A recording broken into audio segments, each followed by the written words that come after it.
Ẹ káàárọ̀ nílẹ̀ Yorùbá. Mo kí gbogbo ẹ̀yin ọmọ aládé, mo kí gbogbo ẹ̀yin ọmọ ìjòyè pátá. Tó bá jẹ́ ìgbà àkọ́kọ́ yín, ẹ follow mi, ẹ dẹ̀ tẹ follow button. Ọ̀rọ̀ tí mo fẹ́ sọ yìí, mo fẹ́ kí ẹ wo fídíò yìí fún ọ̀pọ̀lọpọ̀ tí kò bá tí ì rí. Ẹ wo fídíò yìí.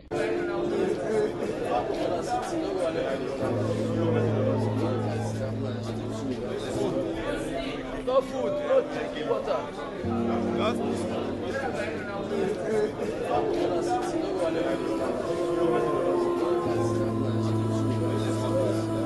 I was sold. On my way coming, I was sold.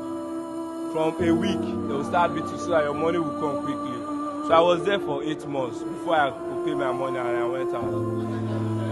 You look at most of the people here, if you check their body, you see the mark, they're beating. With the electric, even your boot or they took something like a sharp object. You understand? Most of them lost their life there. Many are dying every day. No phone call. Their family will be thinking that person is dead. He has lost it for our life. You know that he's just in one place suffering. Going back home now, I'm totally frustrated. I don't know where to start from. Because I spent my life savings leaving the country. You understand?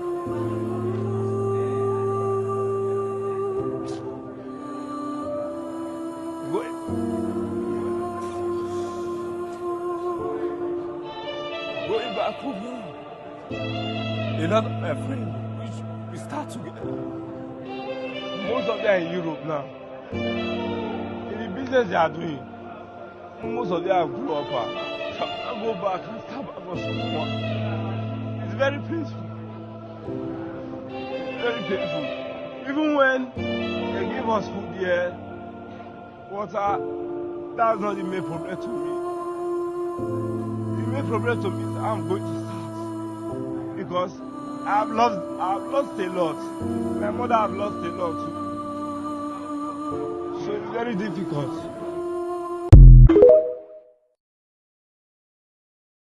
Okay, now tẹ́tí wo fídíò yìí. Ṣé rí ẹ̀kan bá wa share kí àwọn ìjọba rí ọ̀rọ̀ pọ̀ lórí ẹ̀. Òun lẹ gbọ́ live and direct yẹn kì í ṣe pé bóyá rẹ lọ pick ẹ̀ àbí mo kàn ṣàdédé sọ.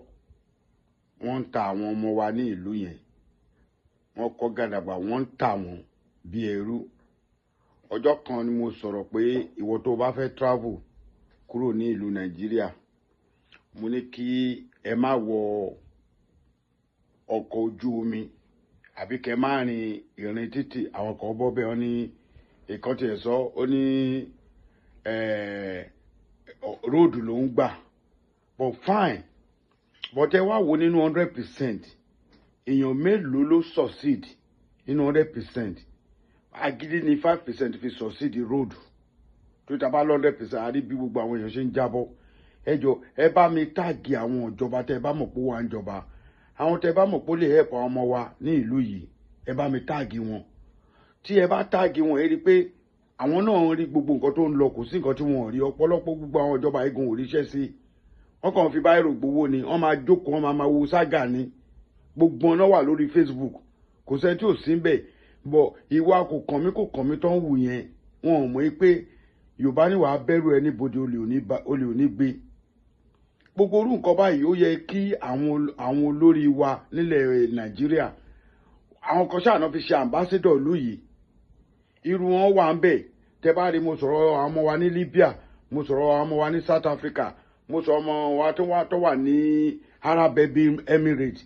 Gbogbo kíní ló ń ṣẹlẹ̀. But táwa bá sọ pé kan stop láti máa lọ, àwọn míì máa tó dá wa lóyìn pé kí lẹ ní fún wọn tó fẹ́ jẹ ní Nàìjíríà. Ẹ ní kí lẹ ní fún wọn, ṣé kò wá bẹ́tà tó bá wà nílùú bàbá wọn? Ṣé ẹnìkan kan máa mú ọmọbìnrin ẹyọ kan, èèyàn bíi 6 méjì á máa rape ẹ̀ every day lóríṣiríṣi lákàwé. But tá bá ti sọ, àwọn tó ń lọ́pọlọ nìkan náà máa ń mọ̀ pé nǹkan tí ààrẹ ń sọ yìí confirm ni. Eléyìí tá tún sọ yìí, yín ò ní káwọn èèyàn máa comment láti máa búyàn o. Àwọn tó máa bú ẹ pé kí ni ìjọba ń ṣe. But kí ni ìjọba ń ṣe nínú ilé bàbá ẹ ló wà, ìlú bàbá ńlá kú ẹ ló wà, ẹrù ò lè bà ẹ́ fún anything.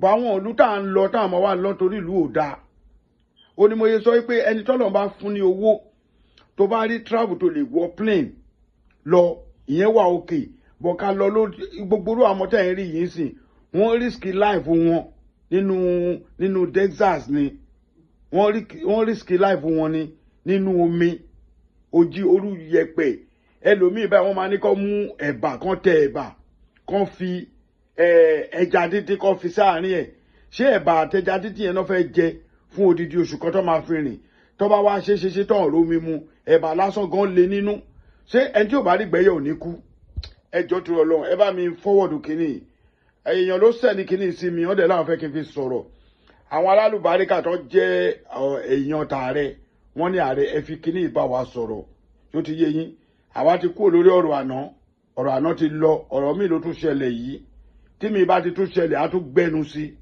ó ti yé yín gbogbo ẹ̀yin tẹ́ ní ààrẹ kínní kan mo ti sọ bí tí mo wà fún yín o kẹ́nìkan má bí mi stupid question mo dẹ̀ ti sọ àwọn ò ní nǹkan kan táwọn wájú pé kẹ́ mọ nǹkan tó ń ṣẹlẹ̀ lágbàáyé tó bá ti ṣe wèrè lórí péjì mi máa blọ́ọ̀kì ẹni kò sí nǹkan kan tó wà ń bẹ̀ kò ná mi lẹ́nìtìn kò fún mi lówó kan kò fún mi kankan máa blọ́ọ̀kì ẹni bọ̀ káwọn ọmọ wa mọ nǹkan tó ń ṣẹlẹ̀ àwọn olórí wa eléyìí ń ṣẹlẹ̀ before President Tinubu bọ̀dẹ́ tó bá wa táàgì ẹ bá wa táàgì àwọn tó wà ní ìdí APC PDP kí gbogbo wọn rí pé nǹkan tó ń lọ rè bóyá ó lè ní help tó máa ṣe fún wa Ọlọ́run níjó bàjẹ́ o.